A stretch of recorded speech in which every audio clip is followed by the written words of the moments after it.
పాపం చేయడం గొప్ప లేదా పాపాన్ని ఒప్పుకోవడం గొప్ప? ఇదే ప్రశ్న మరొకలాగా అడుగుతాను.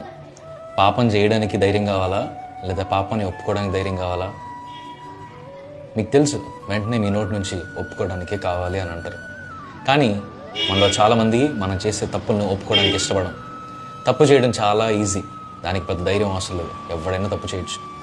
ఈ రోజున దేవుని సన్నిధికి వచ్చినప్పుడు కూడా నా జీవితంలో ఎందుకు ఇది జరగట్లేదు అది జరగట్లేదు అని అడిగే ముందు మనం ముందుగా మన పాపాన్ని ఒప్పుకోవాలంట. దేవుడు మన జీవితంలో ఒక కార్యం చేయాలని నువ్వు ఆశపడుతుంటే బలంగా ముందుగా నువ్వు చేయవలసిన పని, అయ్యా నా జీవితంలో నీకు వ్యతిరేకంగా నేను ఈ పాపాలు చేశాను, దయచేసి నన్ను క్షమించు.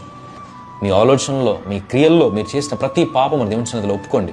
అలా ఒప్పుకుంటే దేవుడు ఖచ్చితంగా నీ జీవితంలో కార్యం చేస్తాడు. ఈ రోజున నువ్వు నీ తప్పును కవరప్ చేశానని నువ్వు అనుకుంటున్నావు, దాన్ని పాతి పెట్టేశానని అనుకుంటున్నావు. కానీ ఏదో ఒక రోజున అది లేచి వచ్చి నిన్ను కప్పెట్టేస్తుంది.